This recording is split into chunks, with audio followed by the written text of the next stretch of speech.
need the judges that we are supporting to lead a separate arm of government. The independence is not absolute.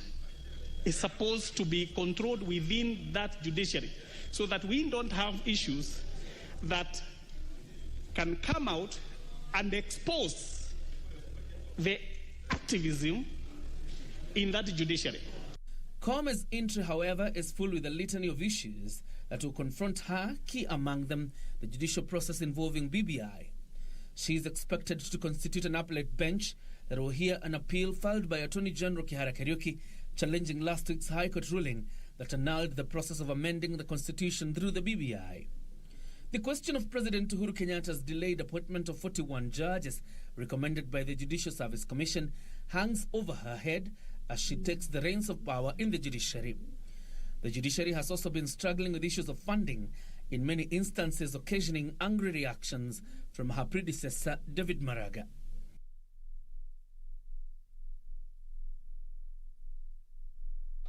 Still on the same, Justice Martha Koome has made history as the first female Chief Justice in Kenya. Justice Koome becomes Kenya's 15th Chief Justice and the third under the current constitution. Here now is the profile of Madam Chief Justice Martha Koome. Martha Karambu Koome was born in 1960 in Meru County. Justice Koome graduated from the University of Nairobi in 1986 with a bachelor's degree in law and a postgraduate diploma in law from the Kenya School of Law. In 2010, she graduated with a Master's of Law in Public International Law from the University of London.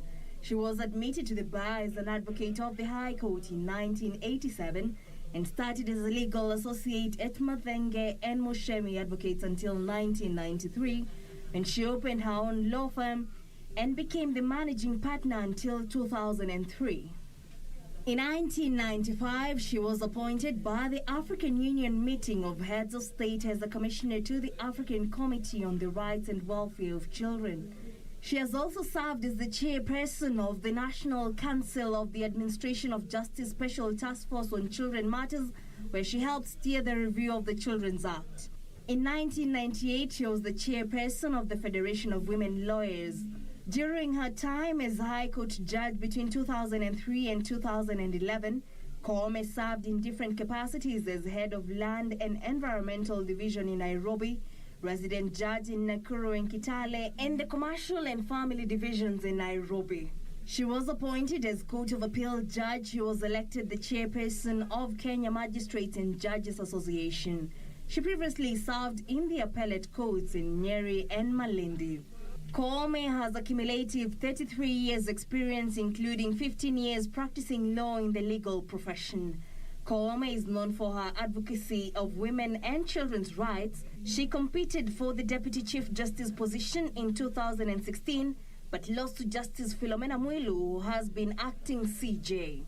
Last year, she was feted by the United Nations Runner-up Person of the Year 2020 in recognition of her advocacy for the rights of children in conflict and child victims. Until her appointment as the new CJ, Koome headed the criminal division at the Court of Appeal. She emerged top from a pool of 9 other candidates who interviewed for the CJ position last month. She was selected by the Judicial Service Commission and her name forwarded to President Uhuru Kenyatta, who then submitted to Parliament for vetting. The National Assembly Justice and Legal Affairs Committee unanimously approved Koome's nomination to the position of Chief Justice, and few hours later, President Uhuru Kenyatta made the announcement in a Gazette notice dated May 19, 2021. And on the just concluded by-elections, George Ndongo Koimburi is the MP-elect for Juja constituency after edging 10 more candidates in the hotly contested by-election. Koimburi garnered 12,159 votes against Jubilee's Susan Jerry Waititu, 5,746, succeeding the late area MP Francis Munyua in a mini poll that was marred with chaos, leading to suspension of the tallying exercise. Following the win, Jubilee Party expressed disappointment with the process, demanded for a repeat of the tallying process, a move rubbished by the Independent Electoral and Boundaries Commission Chairperson Wafula Chebukati.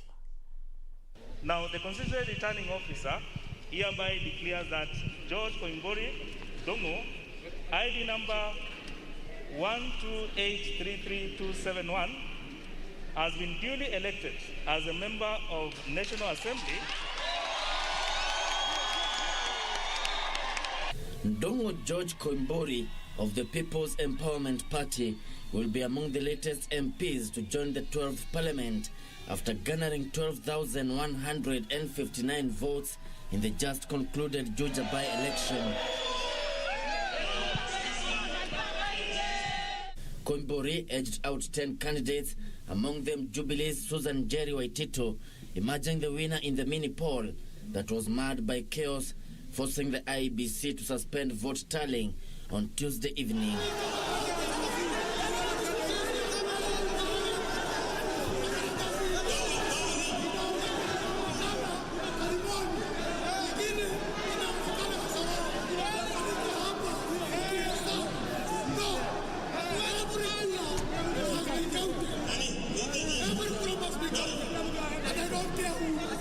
During the second day of the vote tallying at Mangu High School, IBC Chair Wafula Chebukati pledged to ensure those who disrupted the tallying were brought to book.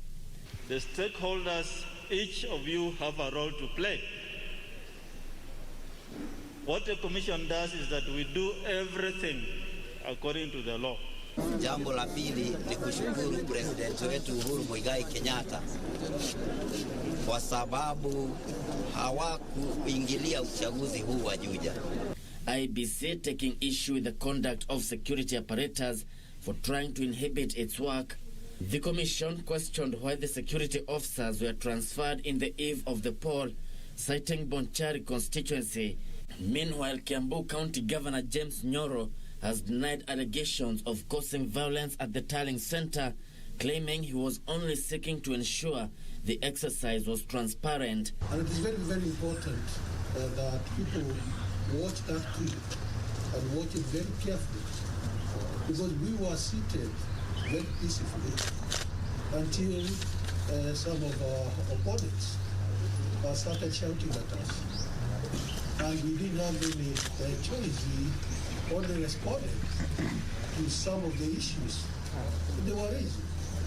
During the vote tallying, Jubilee candidate walked out of the process demanding a repeat of the count, alleging malpractice.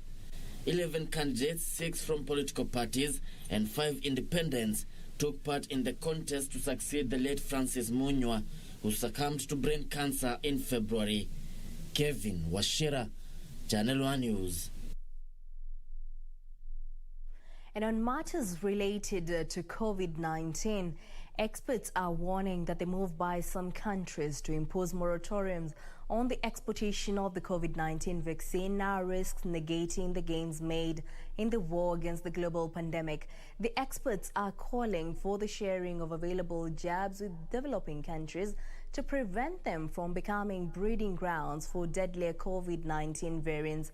Africa has only received a mere of 0.3 of the over 1.3 billion vaccines administered globally.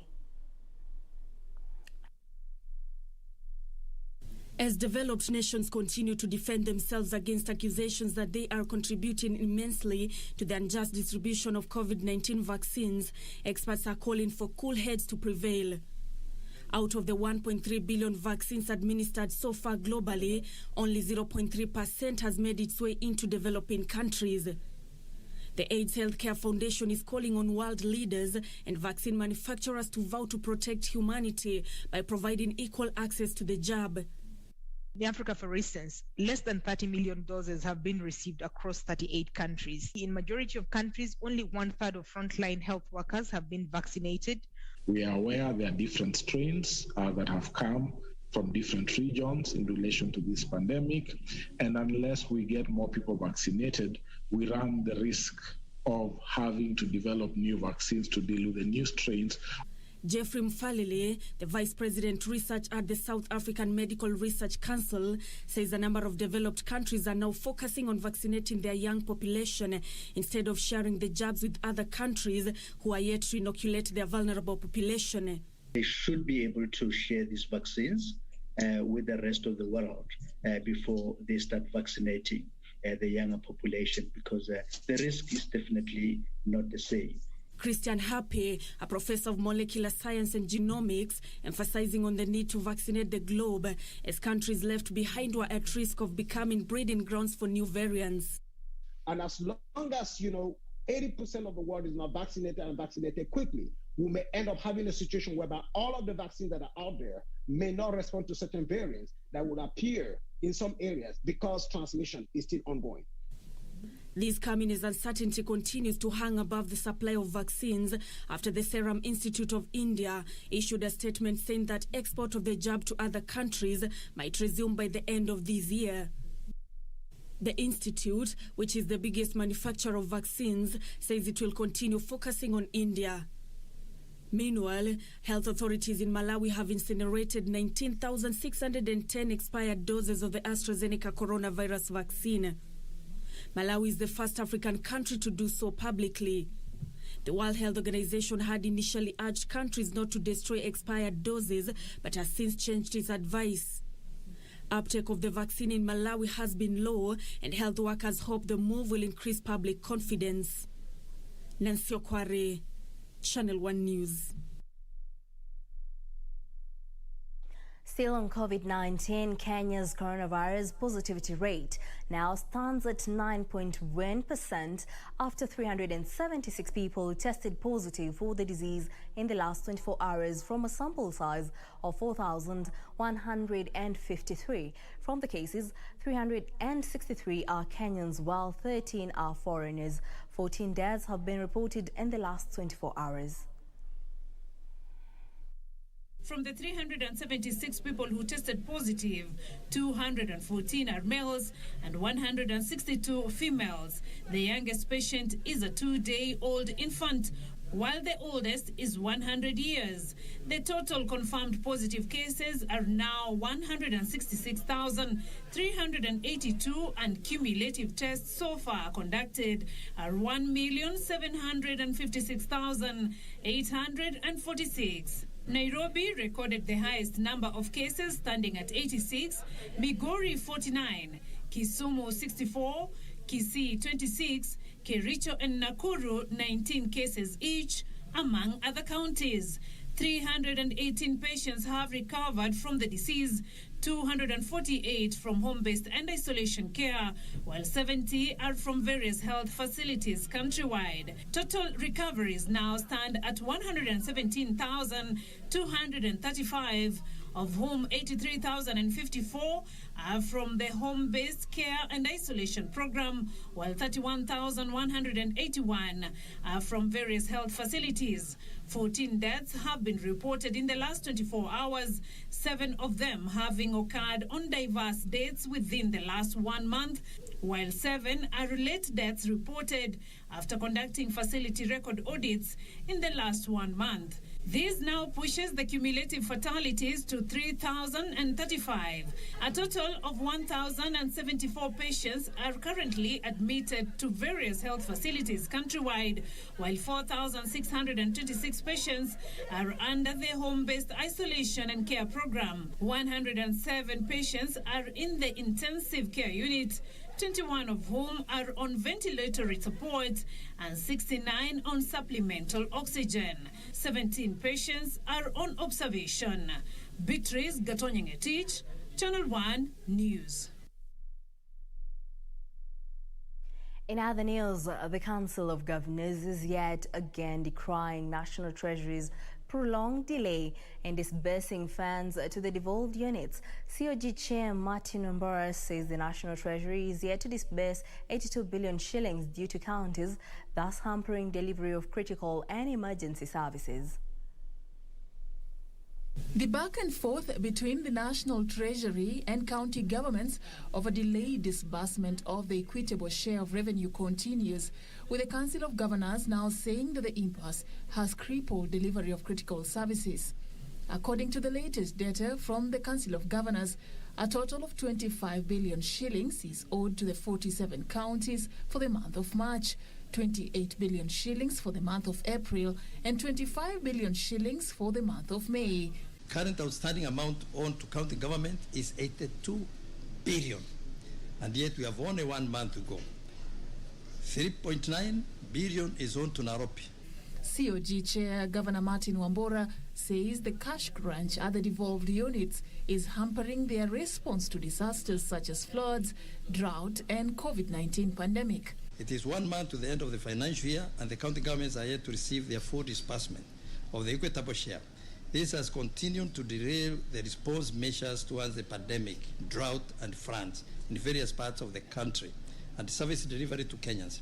We therefore call upon the National Treasury to fast-track the release of funds to counties. While noting a decline in the rates of infection of COVID-19, the governors called on the Ministry of Health to accelerate the testing capacities, even as they challenge Kenyans against dropping their guard.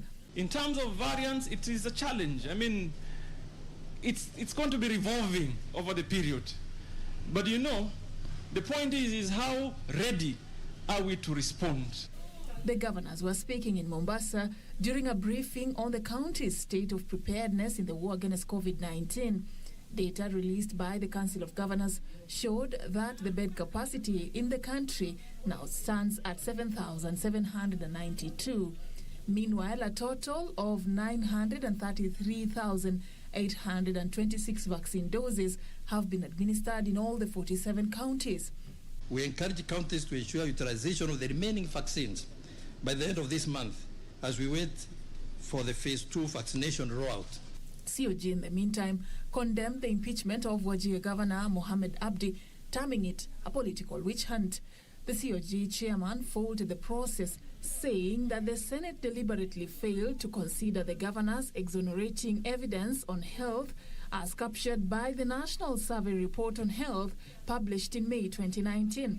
The Senate lowering the standard of proof and the threshold of impeachment matters, and thus exposing the counties to political upheavals. 4, failure to follow the provisions of assumptions of office of a Governor Act, resulting into a hurried swearing of the deputy governor. Wambura announced that a full council meeting will be urgently convened this Friday, May 21st, to deliberate on the matter. Reporting for Channel 1 News, I'm Safin Aching Oma. Police in Baringo are investigating an incident where a man is alleged to have defiled his 11-year-old daughter before going into hiding. Haron Chirono allegedly defiled the minor repeatedly in the months of April and May this year. Police in Baringo have intensified a search for the suspect from Lawan location in Barwesa Ward, Baringo North, who is alleged to have defiled his 11-year-old daughter 3 times in the month of April and May, warning the victim against speaking about the same. The history taken by our clinicians who first came into contact and examined and attended to the child. The child was an 11-year-old girl, but from physical appearance it appears even younger than 11 years. Some samples were taken to the lab to do a few examinations on the samples taken, and I think the HIV test was negative. Teachers from Kaselma Primary School, where the victim is a pupil, discovered peculiar walking style from the girl when she reported to school. Upon interrogation, the girl revealed she was taken to hospital for examination. Juu mara ya kwanza vile alikuwa amefanya hivyo, alikuwa amepotea pia hapa, alipatikana the following day kama ameenda kulala msituni. So alikuwa ukiangalia kujaribu, alikuwa amehepa hii mashughuli yenyewe kwa nyumba hiyo ya kudhulumiwa pia. Cases of defilement in Baringo County have been on the rise, with others said to go unnoticed as families resort to solve the matter in kangaroo courts. The community and relatives who thronged the hostel are now calling on the government to ensure the perpetrator is brought to book. Mimi naomba serikali tufuate agizo kwa sababu huyo mtoto na andi yangu. Elsewhere, police in Laikipia have launched investigations into the mysterious death of a middle-aged man who was found dead in one of the hotel rooms in Nanyuki town. Confirming the incident, Laikipia East Police boss John Tarus said that the police were notified of the body by the hotel management of the man who was said to have been booked in the hotel without presenting his national identification card. Na manager wakati alipokuja akakuja akajaribu kufungua mlango akafungua, lakini unfortunately alipata hiyo mtu ambaye amelala chini na amekufa, na police hakupata any identification. At the same time, Taros noted that another body of cottage hostel worker was found in his house after fellow workers tried to reach him in vain. The lab technician, identified as Rafael Ndukuyu, was found dead in his bed with blood oozing from his mouth. Na wakati alipoona yeye hakuripoti kwa kasini, walienda kwa nyumba yao, ya nyumba yake, na akapiga simu, lakini simu ilikuwa inalia tu ndani ya nyumba, lakini hakuna mtu anachukua. So walichukua hatua kuja kuripoti kwa polisi, na polisi walienda huko wakavisit hiyo scene kwa hiyo nyumba yake, akapata hiyo Rafael akiwa imelala kwa kitanda yake na damu ilikuwa inatoka kwa mapua. Timothy Kipnusu, Channel 1 News. And on that note, we take a short break. We'll be back in a jiff. Don't go too far.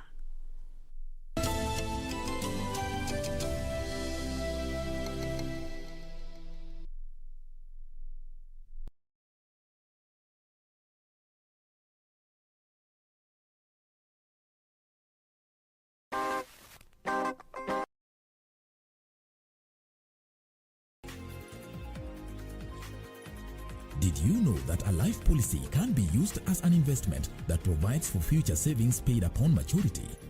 Now you know. IRA, promoting insurance, protecting the insured. Je, umeomoka? Kama hujaomoka kwenye QuickBay ndio mambo yote. Hapa tuko na fridge, kodi yake ni CM.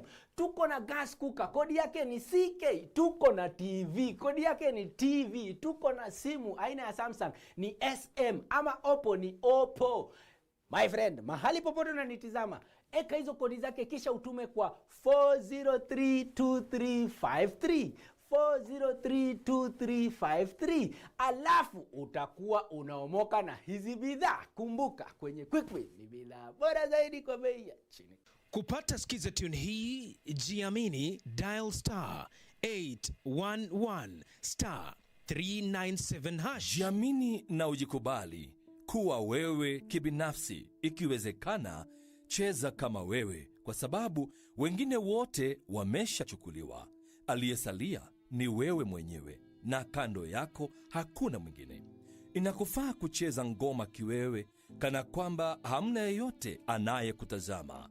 Kuwa mabadiliko Ili kupata skiza tune hiyo ya jiamini, dial *811 *397#. *811 *397#. On the next episode, ili kupiga jeki juhudi za kuwawezesha kina mama na watoto kutoka maeneo yanayokabiliwa na ugumu wa maisha pata huduma bora za afya kwa urahisi, mpango wa Beyond Zero wa hazina ya msaada wa masomo uliodhaminiwa na Benki ya Dunia ulibuniwa mnamo mwaka wa 2016, huku chuo cha mafunzo ya matibabu cha Kenya yani KMTC kikichukua jukumu la kuwapa mafunzo ya uuguzi wanafunzi 1200. The children with issues of malnutrition, with issues of people who are still very cultural in their tradition.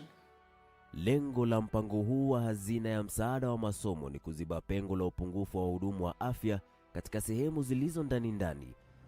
Kikosi cha Project 254 kilitembelea kaunti mbalimbali ili kukutana na baadhi ya waliofaidika na msaada huo wa hazina ya masomo ya uuguzi. Alhamisi saa 2:30 jioni kwenye runinga ya KBC Channel 1. Next on. You know he has something to do with abnormal blood. High blood pressure caused by this woman right here. Toka uende. I come in peace. Ebu mwambie atoke aende. can't go to prison for helping me. Na ujue ukienda hiyo jera, mimi na wewe. Ni mara mwisho kuchapea na Glenn. Ilikuwa ile time alikuwa amenipea Iran ni Iran. Eric, is there something you're not telling me? This time next year, it'll be a different Kamau.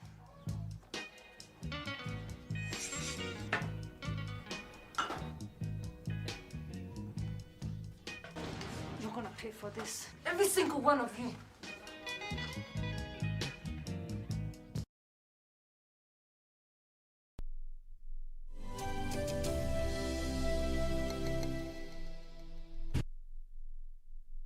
Welcome back. Now let's proceed. The media will be provided with unfettered access to the court proceedings on the alleged 791 million shilling National Youth Service procurement scandal. On Wednesday, Chief Magistrate Francis Ndai declined a request by the Director of Public Prosecution seeking to bar the press from covering the testimony of Kirinyaga County Governor Anne Mombi Waiguru. Ndai ruled as invalid the reasons advanced by the prosecution to have Waiguru's day in court held in camera. Attempts to have Kirinyaga Governor Anne Waiguru testify in camera in the ongoing probe in the National Youth Service scandal have failed. Chief Magistrate Francis Ndai on Wednesday ruled that the Directorate of Public Prosecution had failed to convince the court why the media should be gagged from covering Waiguru in court. Governor Anne Waiguru is a key witness in a case in which the country is alleged to have lost some 791 million shillings through dubious procurement processes at the National Youth Service. Therefore, the media will be allowed to cover the court proceedings.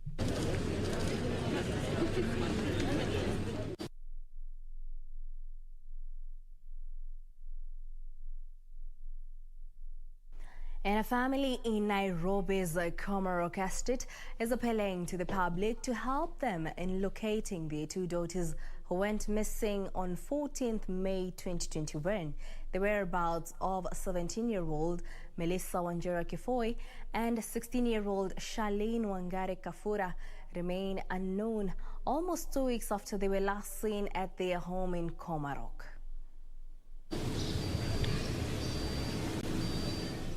Anne Kafura Njogu is a worried mother. For 2 weeks, she has desperately searched for her missing daughters. The two girls, Melissa Wanjira Kifoi and Charlene Wangari Kafura, are students at St. Teresa Boarding School in Nyeri and Loreto Girls High School in Kiambu, respectively. The family is appealing to anyone who might have any information on their whereabouts to report to the nearest police station. Ningeomba Wakenya wote pahali wanatusikia wakiwa wamewaona wawaambie warudi nyumbani, hatuna ubaya nao, tumewakaribisha na tutawasikiza. Nimeandikisha statement Masiba Police Station in Kayole na tumepewa mpaka OB number na tungeomba warudi. Melissa was last seen wearing a black top, black leggings and pink foam clogs, while Charlene was last seen in a grey sweater, black trousers and pink foam clogs.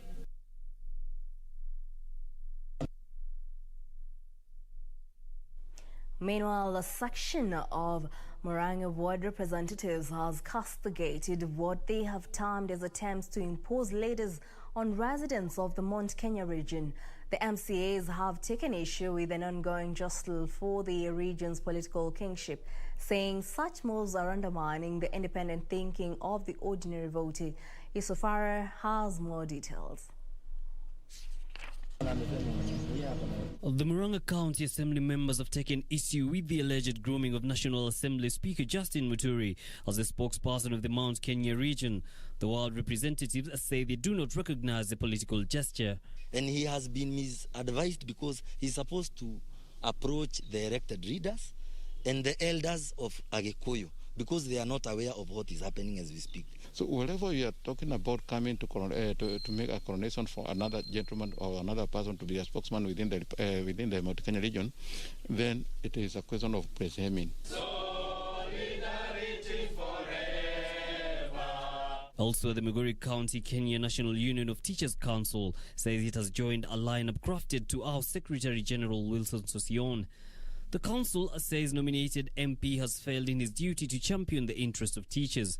Walimu wamezidi kudhulumiwa kwa sababu hakuona mtetezi yoyote yule, kwa sababu ndugu Sossion ameshaonekana wazi kwamba yeye sio mtu ambaye anaweza kuhusiana na kuzungumza kwa niaba ya walimu wa taifa hili kwa jumla. Tumeamua kwamba hatutarudi nyuma.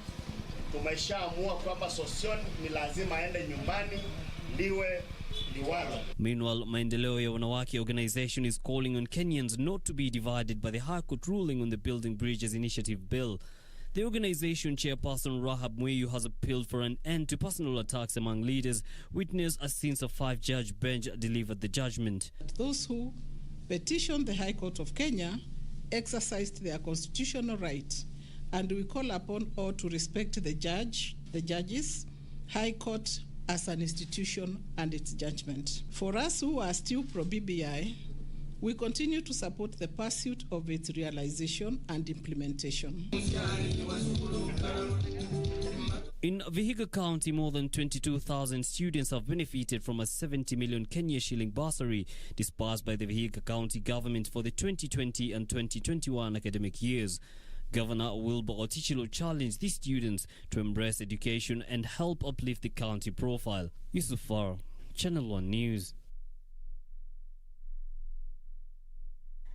And across borders, 22 bodies have been recovered off the coast of India's Mumbai city, whereabout with 261 people on board sank on Monday during a severe cyclone. The death toll is expected to rise as rescue operations continue. At least 53 people are still missing. A Navy warship returned to city's harbour on Wednesday, with some of the 186 survivors rescued so far. 35 people have also been rescued from another of the 3 other barges stranded due to Cyclone Tokte. The barge was working on a project for India's oil and natural gas corporation. It was carrying personnel deployed for offshore drilling. When the storm struck, the barge's anchors gave way and it began drifting. The storm has hit the region amid a devastating second wave of COVID-19 that has overwhelmed Indians' hostels. Elsewhere, health authorities in Malawi have incinerated 19,610 expired doses of AstraZeneca coronavirus vaccine, saying it will reassure the public that any vaccines they do get are safe. It is the first African country to publicly do this. The World Health Organization initially urged countries not to destroy expired doses, but has now changed its advice. Malawi's principal health secretary said that it was unfortunate they hate to destroy the vials, but the benefits of doing so outweigh the risks.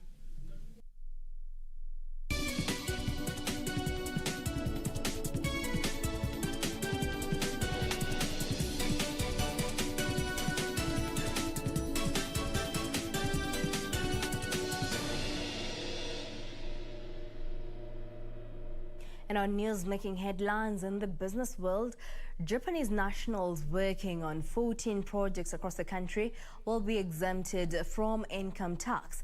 In a Gazette notice, Finance CS Kuritani directed the Japanese employees working in projects under the financing agreements shall be exempted from income tax until the projects are completed.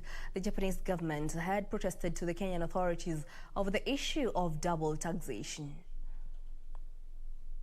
Parliament has approved tax income exemption extended to Japanese nationals working on projects under financing agreements. While debating the motion in Parliament, Leader of Majority Amos Kimunya said the country had already agreed to give the exemptions before signing the grants and concessional loans, and it will be unfair to tax services meant to operationalize the grants and loans. And the logic is very clear, that if the Japanese government is to give Kenya a certain amount as a grant or as a concessional loan, you cannot then also seek to profit from the same grant by taxing the services that are being provided as part of the operationalization of that grant by Japanese companies. Benefits that is accruing to Kenya by far outweighs the income that would have been accrued by charging these consultants and companies income tax. Members in support also say the Japanese workers already pay taxes in their home country, and any taxes would amount to double taxation. That they are saying, we have brought in this kind of money, exempt our people, exempt our consultants, exempt our employees from paying income tax in Kenya. Purely because even from where they are coming from in Japan, they are paying their income tax. According to Parliament, the income tax exemption was in line with the international best practice. However, the legislators ruled out initiation of talks for Kenyan officials working in Japan to be accorded reciprocal tax relief. The observation by the committee that Kenyan companies doing business in Japan are not getting similar treatment is really comparing apples with oranges, because Kenya is not giving grants or concessional loans to Japan. We want the matter of reciprocity to apply to us. We must pull up our socks, improve our economy, so that we are able to do as Kenyans, give grants to Japan, so that we can be able to ask for reciprocity. Some of the projects to benefit from tax waiver include Olkaria geothermal projects, Moya irrigation development projects, expansion of Mombasa port, among others, that are being undertaken by Japanese companies. Benson Rioba reporting for Channel 1 Business. President Uhuru Kenyatta says more partnerships between Kenyan and American small and medium enterprises will help unlock the huge trade potential that exists between the two nations. President Kenyatta has invited American SMEs to invest more in the country by entering into mutually beneficial arrangements with their Kenyan counterparts. The president, who spoke Tuesday during a virtual U.S. Chamber of Commerce Global Leaders Forum on Economic Recovery, wants Americans investors to invest in Kenya, saying entrepreneurship is the backbone of Kenya's vibrant economy. This partnership between us and the Chamber, between the two of us, working to further enable our small and medium enterprises to come together. They are the ones who are most adverse to risk in areas where they are not familiar. And I believe through our channels, we can make them less risk averse and be able to take advantage of the opportunities that are there. The president also invited American enterprises to set shop in Kenya, saying the country provides a ready market for U.S. products and has an expanding economy supported by an innovative and highly skilled young labor force that is ready to absorb American investments and technology. Kenya, and I believe the same will apply to Africa, needs American investment. It needs American technology. It needs American markets. But what can Kenya offer, or Africa for that matter, in return? We can offer equally markets for your products. The president said Kenya is keen on concluding negotiations for the free trade agreement with the U.S. and underscored the importance of the private sector in Kenya's economic growth and job creation. Talking about inclusive growth, one of the things that we have seen in Kenya is that we have this huge informal sector which people have always ignored, but that has been the backbone actually of sustaining Kenya's economy. These are the small, medium enterprises that are really the backbone of Kenya's economy. As regards to the African Continental Free Trade Area, the president said the multilateral trade arrangement had consolidated Africa's market of over 1 billion people into one basket, making the continent an attractive investment destination for American businesses. U.S. Chamber of Commerce Executive Vice President Myron Brilliant assured President Kenyatta of his association's full backing of the Kenya-U.S. Free Trade Agreement negotiations and the country's COVID-19 containment efforts.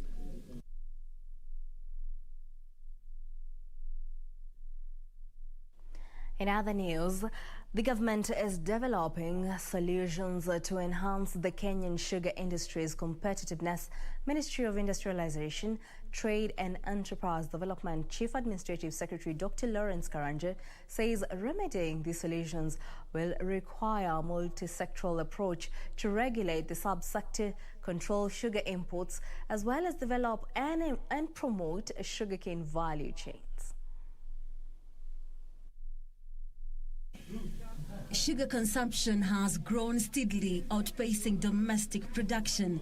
The country has yet to reach self-sufficiency in sugar production as several mills continue to operate inefficiently and below capacity. The subsector faces a myriad of challenges like high cost of production, acute cane shortage, low productivity, inefficiencies across the value chain, weak regulatory framework and illegal sugar imports. Speaking via Zoom at the launch of the Kenya Association Manufacturers Sugar Subsector Strategic Plan, Ministry of Industrialization Chief Administrative Secretary Lawrence Karanja says the government is working on solutions to enhance the Kenyan sugar industry's competitiveness. The launch we're having today is actually supporting the government effort to revive the sub-sugar sector, so that you can go back to where we were, where the sugar farmers used to be proud of the work they were doing.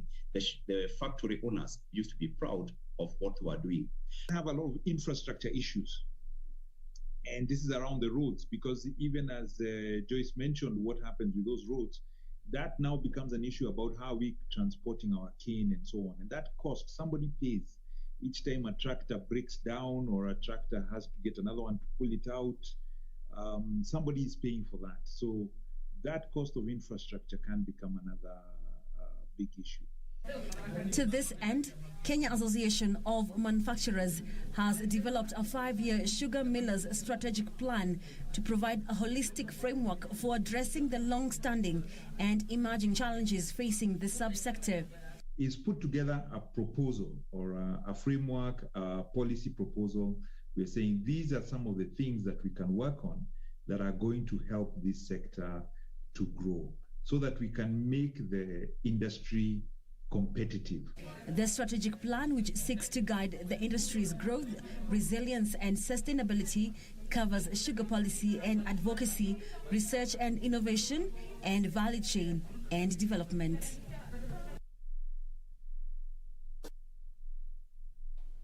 Cooperative Bank made 3.4 billion shillings in net profit during the first 3 months of this year, representing a 3.6% reduction on what the lender made during a similar period last year. Group CEO Gideon Muriuki lender blames the dip in profit to increased loan loss provisions to 2.3 billion shillings, reflecting challenges businesses and households are facing due to the economic impact of the COVID-19 pandemic.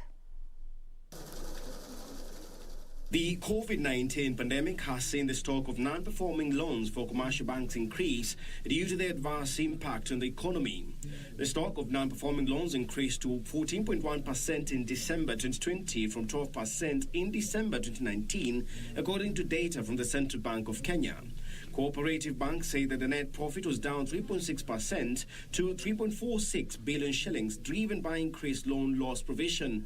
This is after the lender pushed up the loan loss provisions to 2.3 billion shillings in appreciation of the challenges that businesses and households continue to face due to the economic effects of the ongoing pandemic. To cushion itself from increased risks of default, the lender opted to invest in government securities, buying government papers worth 166 billion shillings. This helped the lender grow net interest income by 31% to 9.8 billion shillings. In addition, customer deposits grew by 16% to 394 billion shillings as shareholders' funds rose 14% to 93.7 billion shillings. Group CEO Gideon Muriuki says the lender has fortified the digital channels to support uninterrupted access to banking services by customers. Muriuki says Cooperative Bank will continue to pursue strategic initiatives that focus on resilience and growth in the new normal as Kenya focuses on flattening the COVID-19 curve and its vibrancy returns to the economy.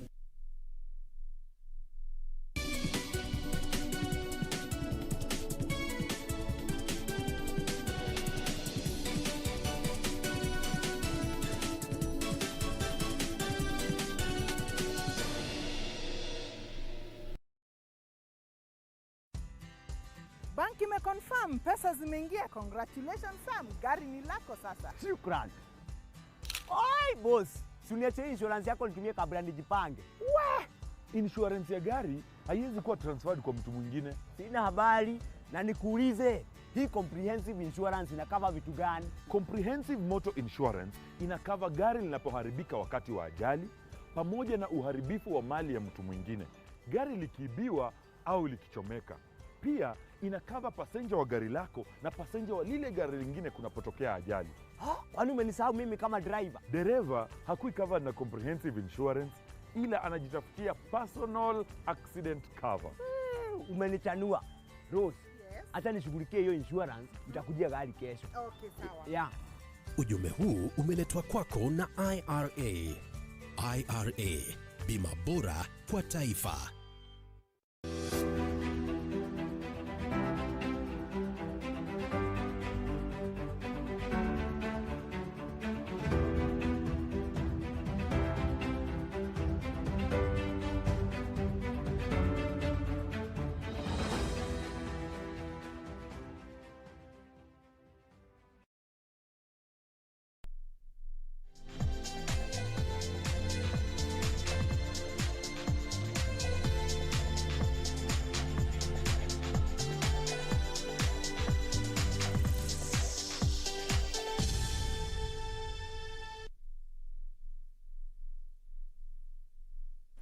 Welcome back. And in the sports arena, KCB maintained pressure on Football Kenya Federation. FKF Premier League leaders Tusker FC after coming from a goal down to beat Mathare United 2-1 and go to second spot on the standings in a match played at Ruaraka grounds today. Meanwhile, Sofapaka FC will take on champions Gor Mahia tomorrow in their rescheduled FKF Premier League fixture. Host Mathare United drew fast blood, with Daniel Otieno scoring inside the opening 2 minutes as the Slumboys showed intent on registering their second win in 10 matches. However, Mathare failed to take advantage of their early lead, with KCB going on an all-out attack, creating a couple of chances but were unable to capitalize. The much-needed relief came just moments before the break, with Vincent Osambo's deflected shot equalizing for the Bankers. Despite Mathare's much-improved performance in the second half, a 74th-minute goal from substitute Derek Otanga proved to be the last nail in the coffin as visitors KCB bagged all 3 points to go second on the standings on 34 points, 3 points behind leaders KCB.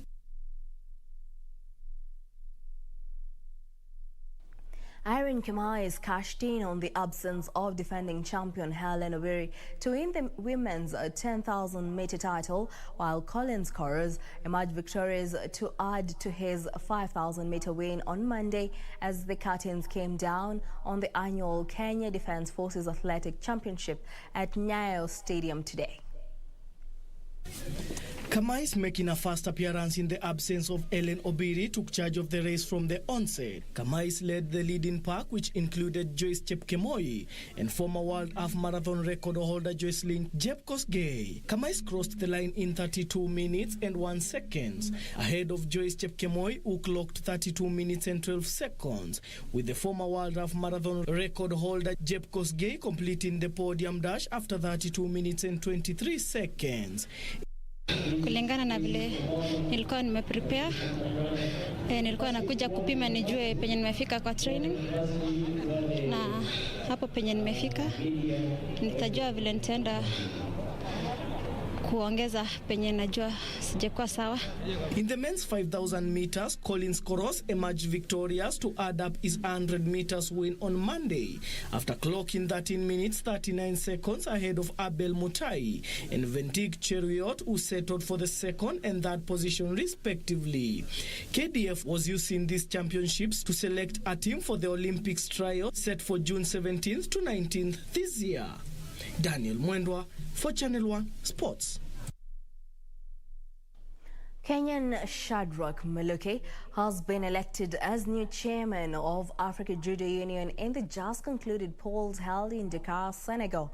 The Kenya Judo Federation president and a joint candidate of Team Thierry Siteni got 39 votes against 11 garnered by his opponent Akpaki de la Dame of Togo to clinch the highly coveted seat for the next 5 years.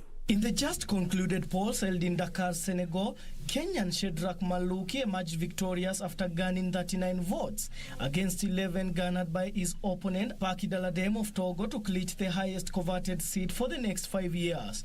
This comes after his joint candidate, the Erisiteni of Madagascar, was elected as the new president after defeating Abakar Jema of Chad by 42 votes out of 51, and he now wins these elections hands down with his whole team in Dakar. Maluki joins other few Kenyans holding leadership positions in the continental sports bodies, and he was quick to express his vision for the development of judo in the continent.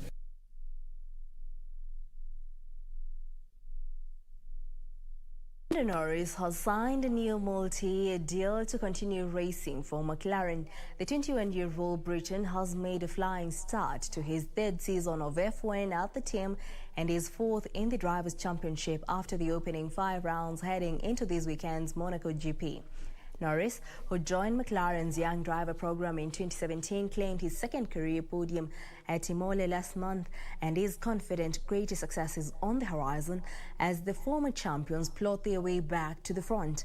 New teammate Daniel Ricciardo is in the first year of his own multi-year deal, meaning McLaren's driver lined up is settled for the foreseeable future beyond 2022.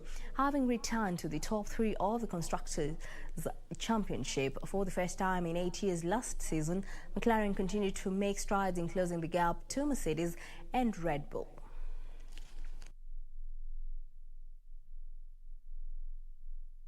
Chelsea FC moved into third spot on the English Premier League standings after avenging their FA Cup final defeat with a 2-1 win over Leicester City at Stamford Bridge. Meanwhile, a relegated Fulham side held Manchester United to a 1-1 draw at the Old Trafford, while champions Manchester City fell 2-3 to Brighton and Hove Albion. Less than a week after losing to Leicester City in the FA Cup final, Chelsea came into this match eager to improve their chances of qualifying for next season's Champions League.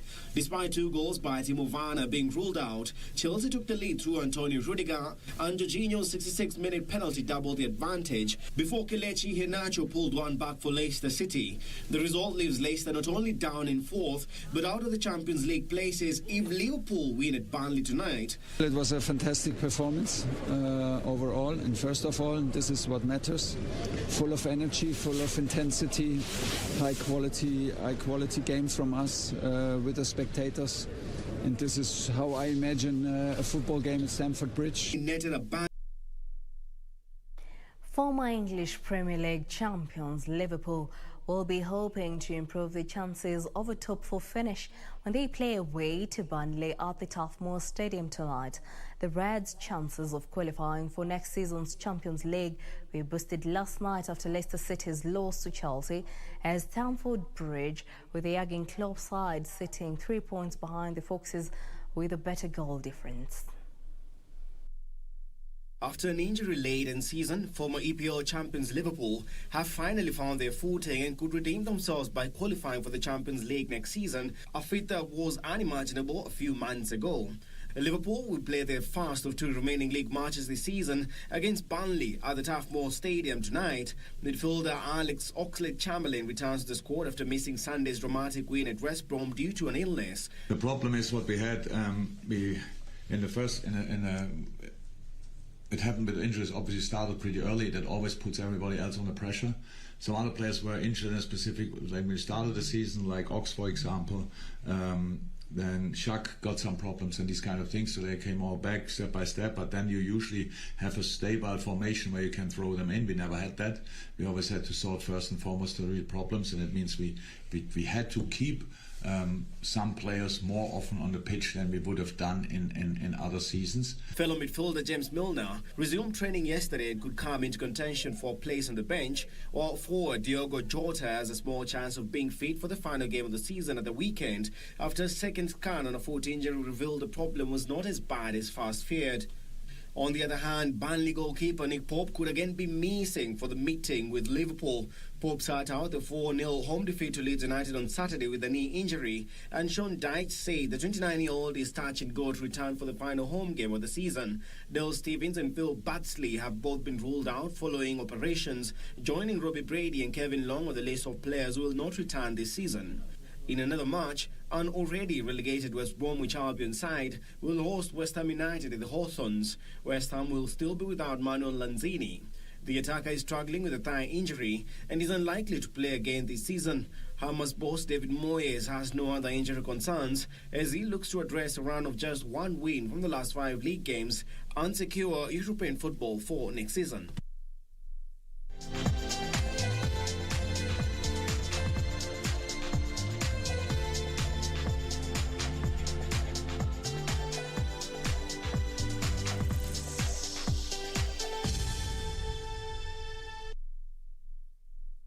Well, that brings us to the end of our bulletin tonight. For more news, check out our website at kbc.co.ke. My name is Jacky Wambiru. Our sign language interpreter is Byron Abuli. Up next is the weather update. Have a good night.